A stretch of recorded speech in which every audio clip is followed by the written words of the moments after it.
Team 11 नहीं 13 खिलाड़ियों के साथ खेल रही थी। ये सवाल हमारा नहीं, ये सवाल नेपाल क्रिकेट के फैंस का है, जिनको लगता है कि अंपायर इसमें मिले हुए हैं, अंपायर इस मैच में असम की टीम के साथ थे। दरअसल नेपाल और असम के बीच में चौथा टी20 मुकाबला गुवाहाटी के बरसापारा स्टेडियम में खेला गया, जिसको नेपाल की टीम हार गई। असम इस मैच को 18 रन से जीत गई थी।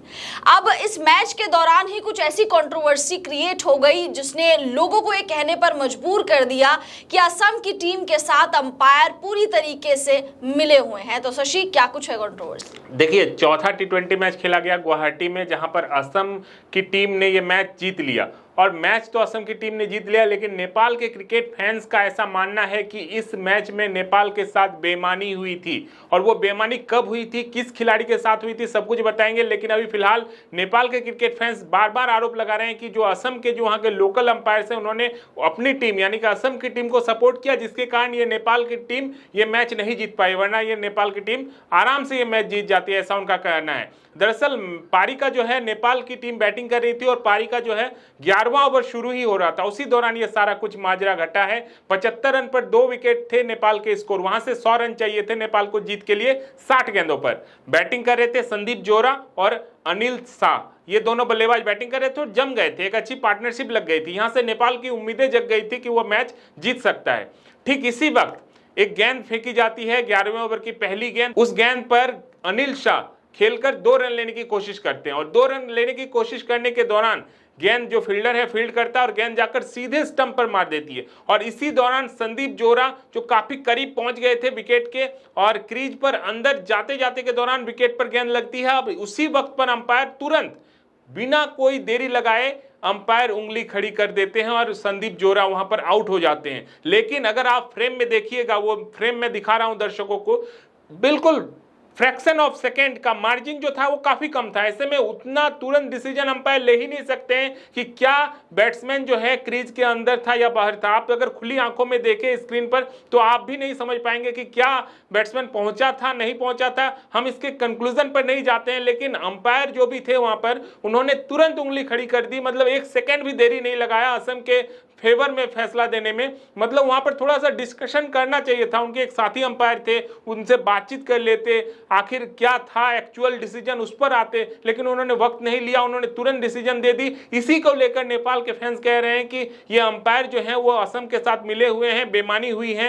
अब बेईमानी हुई है नहीं हुई है, इनके कंक्लूजन पर हम नहीं जाना चाहते और हमें कंक्लूसिव एविडेंस भी नहीं मिल रहा है, क्योंकि वो जो मैच हुआ था उसमें बहुत सारे कैमरे नहीं लगे थे। जैसा कि हम अंतर्राष्ट्रीय क्रिकेट या IPL या अन्य लीग मैचों में देखते हैं कि कई सारे कैमरे के एंगल होते हैं जिसमें अंपायर बार बार चेक करते हैं क्या बल्लेबाज का जो बैट है वो क्रीज के अंदर था नहीं था। ये सारे डिफरेंट एंगल से देखने के लिए कैमरे मौजूद नहीं थे। ऐसे में हम भी नहीं बता सकते हैं, लेकिन एक चीज तो हम भी कह सकते हैं कि अंपायर ने जितनी तत्परता के साथ डिसीजन लिया, उतनी तत्परता के साथ मतलब उतनी जल्दबाजी नहीं करनी चाहिए थी। उनको अपने साथी अंपायर से बात करनी चाहिए थी, क्या उन्होंने कुछ ऐसा देखा है, मतलब वक्त लेकर डिसीजन देते तो शायद विवाद नहीं होता। चूंकि उन्होंने वक्त नहीं लिया, उन्होंने तुरंत उंगली खड़ी कर दी और जिससे जो शक है वो काफी ज्यादा हो गया नेपाल के फैन को कि क्या अंपायर असम के साथ मिले हुए हैं। तो कुल मिलाकर संदीप जोरा का वो विकेट था। संदीप जोरा अगर वहां पर रन आउट नहीं हुए होते तो शायद नेपाल की टीम में मैच जीत जाती, क्योंकि आप याद कीजिए कि वही संदीप जोरा है जिन्होंने पिछले मैच में अर्धशतक लगाया था। ऐसे में वो एक इंपॉर्टेंट विकेट वहां पर नेपाल की टीम का गिर गया। हो सकता है उनके साथ बेईमानी भी हुई हो, नहीं भी हुई हो, कुल मिलाकर कुछ कहा नहीं जा सकता। लेकिन फिलहाल नेपाल के फैंस ये आरोप लगा रहे हैं कि वो अंपायर जो है वो असम के साथ मिले हुए हैं। अब जो भी हुआ है ये तो अब मैच बीत गई है। अब 5वां मैच फाइनल टी20 आज ही खेला जाएगा, उस पर अब नजरें हमारी टिकी हुई है। बिल्कुल नजरें टिकी हुई हैं और बड़ा विकेट था जिस तरीके से संदीप जोरा का लास्ट मैच में, जैसे कि शशि ने बताया कि अर्धशतक उन्होंने लगा दिया था, तो बड़ा विकेट था। वहां पर ये चीजें नहीं होनी चाहिए थी और अंपायर को भी इतनी जल्दबाजी नहीं करनी चाहिए थी। ठीक है, आपके पास इक्विपमेंट्स नहीं है, कैमरे नहीं है, बट डिस्कशन वाला तो चीज होती है, डिस्कशन तो आपको करना ही चाहिए था और बड़ा विकेट था नेपाल के फैंस के लिए। कल आप सोचिए अगर ये मुकाबला जीत जाती नेपाल की टीम तो सीरीज अपना बना लेती, लेकिन असम ने कल बाजी मार ली। और जैसे कि शशि ने बताया कि भाई अब वो चीज़ से हम भी, आप भी, सभी लोग आगे बढ़ गए हैं कि वो चीटिंग हुई या फिर नहीं हुई। अब जो नजरें हैं वो है 5वें T20 मैच में, जो कि अब शुरू हो जाएगा थोड़ी देर में, 5:30 बजे के अराउंड ही। उस पर भी हमारी पैनी नजरें बनी हुई है। फिलहाल आप लोग कमेंट्स करके बताइए कि आपको भी लग रहा है कि नेपाल के साथ चीटिंग हुई है, क्योंकि हमने जो पहले वीडियो बनाई थी कई सारे नेपाल के फैंस ने कहा था कि भैया चीटिंग हुई है, चीटिंग हुई है, इसीलिए हमें लगा कि ये हमें वीडियो बनानी चाहिए। तो आपको फिर से पूछते हैं कि क्या आपको लगता है कि अंपायर ने चीटिंग करी है या फिर नहीं? कमेंट्स करके अपनी राय जरूर दीजिए। वीडियो पसंद आ गई होगी तो वीडियो को लाइक कर दीजिए, चैनल को सब्सक्राइब कर दीजिए। हम दोनों को इजाजत दीजिए। आप सभी लोगों का बहुत बहुत शुक्रिया।